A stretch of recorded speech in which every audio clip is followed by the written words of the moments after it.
Autumn 1937. A man from a village in Karelia, northern Russia, could not sleep at night. There were constant noises, shouting, cries, and gunshots. His child was crying, his wife was desperately asking him to do something about it, but after a while the chaos calmed down. In the morning the man went into the forest from where he had heard the noises to find out what had happened the night before. He couldn't find anything except for the smell of blood and a huge grave.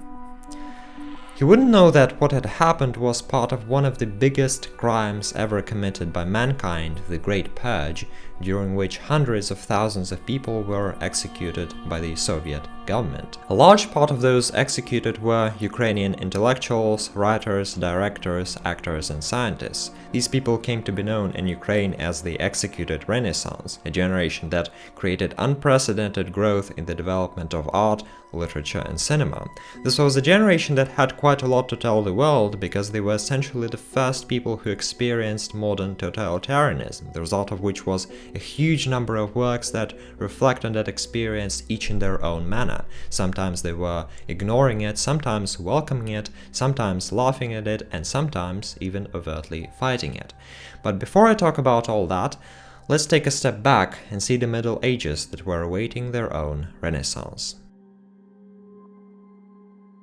To understand that, we have to go back to at least as early as the 17th century, where in 1654 the so-called Pereyaslav Agreement was held. At this meeting, the Ukrainian Cossacks, who previously formed a more or less independent state, now pledged allegiance to the Russian Tsar, hoping that the union of the Orthodox people would work best both against the Catholics from the Polish-Lithuanian Union and against the Muslims from the Ottoman Empire. This agreement played a crucial role in the history of both Ukraine and Russia. On the one hand, it led to the modernization of Russia because back then Ukraine had way more developed educational institutions such as Kyiv-Mohyla Academy or Ostrog Academy, and many Ukrainian intellectuals used to go to Russia to help modernize the country. Ukraine, on the other hand, stepped onto a long road to gradually becoming a colony of Russia. The colonization reached its peak in the 19th century when Ukrainian culture was either allowed to exist as a branch of Russian culture or was completely banned. There's a huge list of the facts of language and cultural repressions against Ukraine, but two of the most important ones in the 19th century were the Vasyl Circular of 1863 and the Ems Decree of 1876, which completely banned the usage of the Ukrainian language in print. Because of this, Ukrainian literature could either exist without publishing or had to be published in Ukrainian territories controlled either by the Austro-Hungarian Empire or Poland. Things changed in the 20th century when the Russian policy on Ukraine started to liberalize, after which the Second World War came soon, quickly followed by the revolution. A lot of very different things were happening at the time, but the most important was that Ukraine finally got the chance to create or recreate an independent state called Ukrainian People's Republic. The state only lived up until 1920 when it was conquered by the Bolsheviks, but even despite that, the short-lived existence of the independent state generated a huge impulse towards the development of literature and arts, even in the first decade under Soviet rule. One important thing to note here is that Ukrainian intellectuals truly believed that the Soviet Union would be a country where Ukraine would be able to exist as a state more or less independent from Russia. There even used to be a saying, "Hai Chervona aby ona," which means, though red, it's still Ukraine, a country that is defined as different from Russia and the other republics. According to this belief, it was quite possible to reconcile communism and nationalism, so many Ukrainians were adhering to the views of the so-called national communism. One of the most important pieces of its ideology was that Ukraine should cease being a colony of Russia and start creating its own autonomous culture. The most prominent supporter of this idea was Mykola Khvylyovy, a key writer of the generation, who was saying that Ukraine should no longer take Moscow to be its role model. This was something that infuriated Joseph Stalin in one of his letters.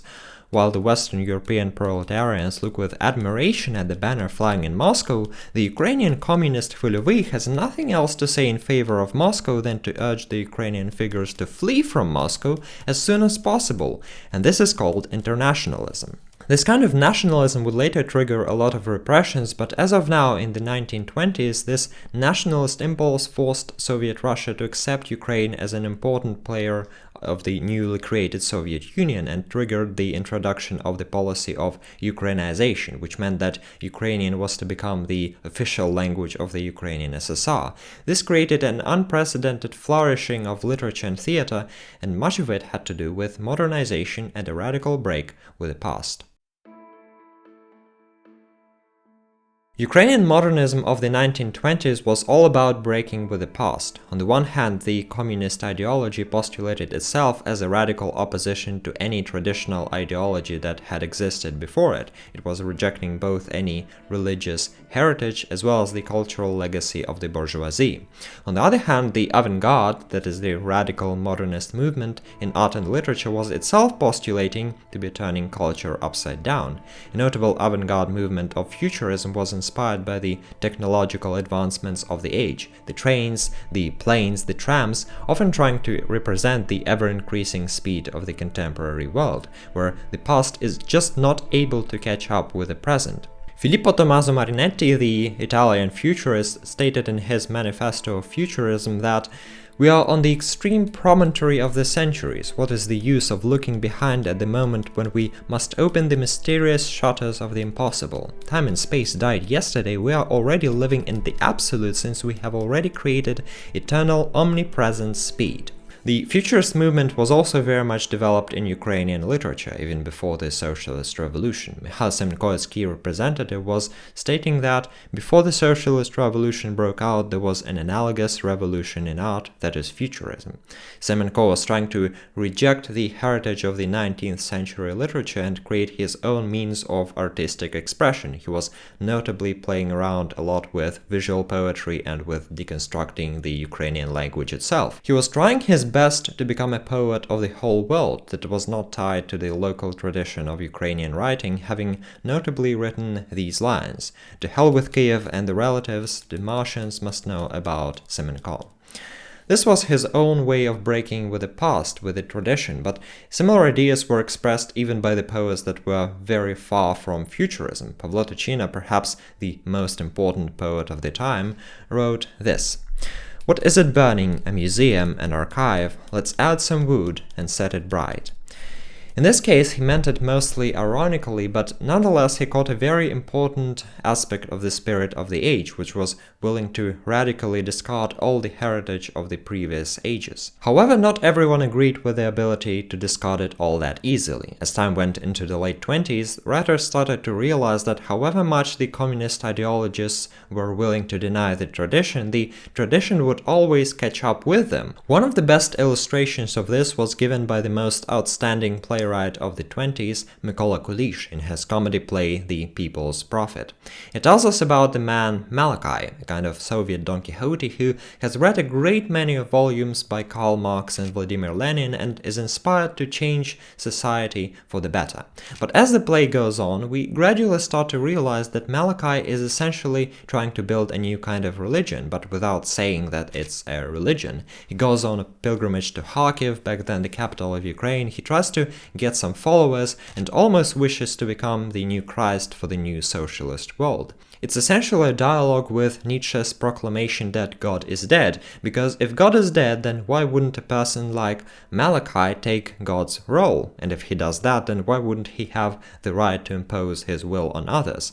Kulish seems to be saying that even though the USSR proclaimed its kind of communism to be atheistic, it was still as much a religion as any other religion. Another great literary illustration of how absurd Soviet ideology was is Mykola Hulevuy's short story Ivan Ivanovich. This short story is full of irony over the paradoxes of the Soviet world. Let's take a look at this masterpiece of an excerpt. It was getting dark. Church bells were ringing, and their sound might disturb the soul of every citizen. And ordinary citizens thought, of course, of Christ's resurrection. Not so Ivan Ivanovich's. He tried to force himself to think of anti-religious propaganda. How grateful he would be if the factory sirens could be heard now, then his soul, pardon me this inexcusable idealism, not his soul, but perhaps something else, something more monistic, would indeed be stirred. He would not think then about the primitive Christian commune, but about the materialist dialectics. Although Ivan Ivanovich believes himself to be a materialist and an atheist rejecting the tradition, his mention of his soul shows how in fact he is very much rooted in the tradition. This is because the language itself does not allow a radical break with the past. It is always woven from the material of the past. Within language itself contains the history of its own usage and of the people who have been using it. So even though Ivan Ivanovich pretends to break up with the past, he is still thinking in the categories of the past, because he cannot do otherwise using the centuries-old language. But Mykola Hulevy also created a much darker illustration of what happens when an ideology decides to break with the past. In his other short story called Myself Romantica, he depicts a city in the midst of the civil war and the revolution. The nameless protagonist, who is a Chekist, that is a member of the Soviet secret police, is put before a very cruel choice. If he wishes to stay being a revolutionary and follow the socialist ideal, he must commit matricide because his mother is one of the nuns that are to be executed because they are seen as counter-revolutionaries that allegedly pose a threat to the communist ideology. The main character makes a paradoxical statement. I'm a Chekist, but I'm also a human being. This means that he somehow tries to reconcile being a revolutionary on the one hand and being a human being born of a mother on the other hand. The mother here symbolizes the past as such, the roots which gave birth to the present, so committing matricide essentially means cutting off those roots, which is also the sacrifice that a true revolutionary is supposed to make in order to build the new communist world. These kinds of gloomy conclusions is something that is characteristic of many works of the Ukrainian late 20s and 30s, and it is something quite important in the context of world literature because Ukraine was essentially one of the first countries to encounter totalitarianism as such. This means that Ukrainian literature was one of the first to come up with genres that arose out of totalitarian experience. Namely, I would say that those genres are the existentialist novel and the modernist philosophical novel. As for the first one, Ukrainian literature offers a peculiar kind of existentialism. Overall, the core idea of classical existentialism postulated by Jean-Paul Sartre is that existence precedes essence, and not the other way around, as had been believed. It means that traditionally it was accepted that whenever a person was born, they already had some kind of meaning assigned to their lives, mainly the meaning conferred on them by God. But existentialism says that, wait a second, there is no God any longer, as Nietzsche said, so when you are born there is no meaning. Instead, every human being should create their own meaning on their own. Now, what Ukrainian novelists say long before Sartre is that, yes, there is no God to give us essence when we are born, but there's always going to be people willing to provide us with essence for us, that is, define us without asking us. This turns into a kind of hopeless existentialism where human beings want to create their own meaning in life, but they cannot do so because the system imposes its own meaning on them.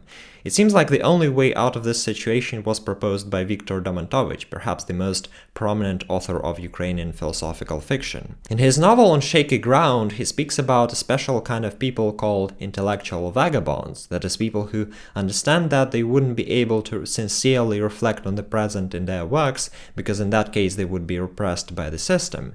Instead, they choose to travel in time, but intellectually, that is, to escape the system by studying and reflecting on something very distant in time, on classical antiquity, on Middle Ages, on Renaissance, etc. In this escapist way, they are able to continue being honest with themselves without having to follow the line of the Communist Party.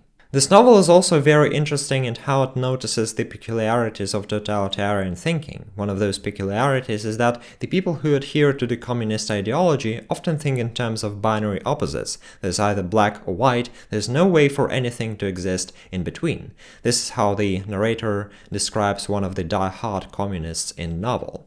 He was always thinking in terms of opposites, night and day, darkness and light, good and evil, white and black, yes or no. Anything that lay between them they did not contrast, that arose from the combination of opposites, did not exist for him. He either did not perceive it at all, or rejected it with contemptuous disdain. Instead of connecting, he disjointed. He did not seek to reconcile anything, peace did not exist for him, he held a bare sword blade in his hand, always ready to engage in a duel with the enemy.